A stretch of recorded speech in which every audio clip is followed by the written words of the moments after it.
जवानी तोहर हाल के दहतल बा, फरक हई खूटा से फाटल बा। मैडम इस लड़की को देखी है क्या?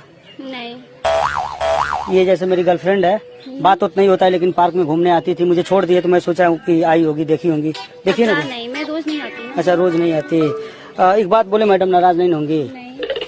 इधर देखिए ना थोड़ा सा, नाराज नहीं होंगी? नहीं। आप बहुत ही स्मार्ट लग रही हो। Thank you. लेकिन मैडम ये क्या आप बहुत गरीब घर से हैं का? नहीं, क्यों, क्या हुआ?